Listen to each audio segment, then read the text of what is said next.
Admit it. You're watching this squat and you think it sucks. This is my 27th year in strength and conditioning, and we've been programmed to think that all squats should look like Olympic squats. Now, Olympic squats are amazing, but as we've learned more about biomechanics, it's allowing us to really hone in on optimal programming for different goals. Doing Olympic squats will get you big quads and glutes and adductors, but if your goal is to max out glute size, then you should be squatting like this. Yes, you're folding in half. Most of you cringe when you see this, but think about it. This squat requires greater hip extension torque than the traditional Olympic squat. You're getting the same level of hip flexion or possibly greater, which means greater glute stretch. So more stretch under more load has to equal greater hypertrophy. Now, I've been squatting this way for a while and my glutes are getting more sore than ever before from squats. And yes, it does put more torque on the spine, but it's probably the same amount of torque as Romanian deadlifts and good mornings, and we don't shy away from those exercises. So I want people to share this reel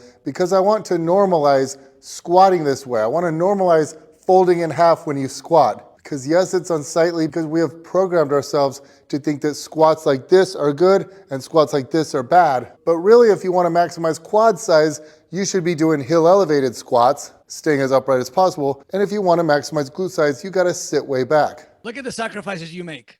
You risk your life. My erector's biting. You risk your life for the education of the people. Again, I've said this before.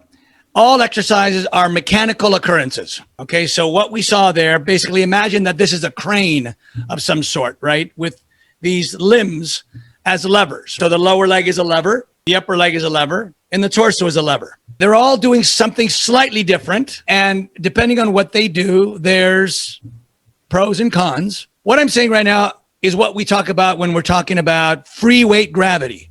When the direction of force, the direction of the resistance is straight down.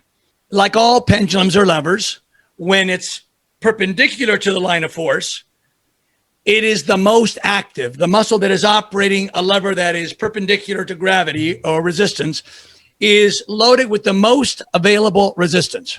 Now, when we select the weight that we're going to do, whether you realize this or not, you select the weight based on what you can handle.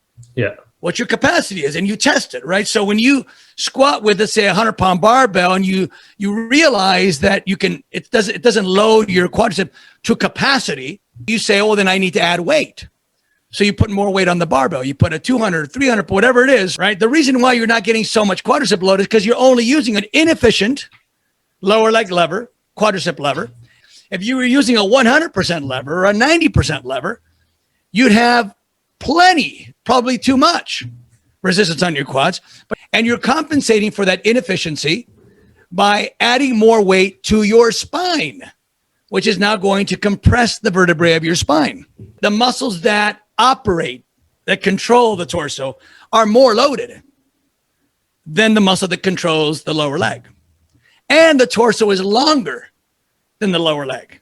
So not only do you have a more active angle, but you also have a longer length magnification. What are the muscles that are controlling the torso? Well, there's two sets. One set is the hip extensors, and the other are the muscles of the spine. Now, if your spine was not a bunch of separate vertebrae, if it was just one solid bone, then it's safe to say that the muscle that you're actually loading is the gluteus. Okay, nothing wrong with that. The problem is that the spine is not one solid bone. It is comprised of vertebrae, individual bones separated by intervertebral discs, controlled by these two columns of muscle that run up alongside the spine. And their job is to make sure that your spine doesn't fold forward. In other words, it pulls the spine into the arch position. Now, when you're squatting forward, it's very important that you keep your spine in the arch position because that protects your vertebrae. Right. If you were to let your spine just fold forward, then those vertebrae would bend, and they would bend in a way that literally squeezes the inside edge of the intervertebral discs and pushes out the other side of the intervertebral disc, and that's called herniation. Herniating a disc is not a good thing because you were trying to accommodate the strength requirement of the glutes, which is a much stronger muscle. So that's what happens. You sort of either you keep your erector spinae safe, but you underload your gluteus, or you adequately load your gluteus, then you overwhelm your erector spinae, one or the other. Again, this is hugely risky for the erector spinae and the intervertebral discs. Hugely risky. The thing is this, is that people think, well, this is the price you pay. I want good glutes. It's like, yeah, but if you use that machine over there, you can load the glutes more, get more range of motion with that machine, and not load your spine at all. So if your goal is to load the glutes, to really work the glutes, that is not the best exercise to use. If your goal is to work the quads, that is not the best exercise to use.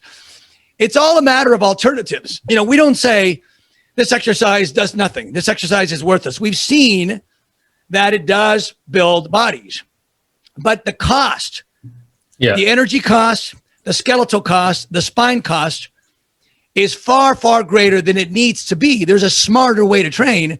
That isn't it.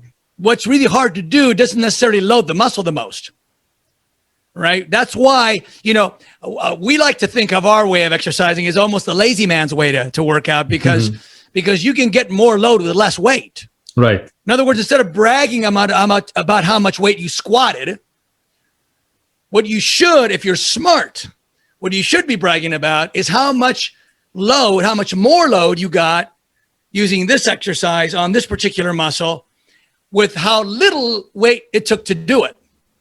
That's smart training. Right. 365.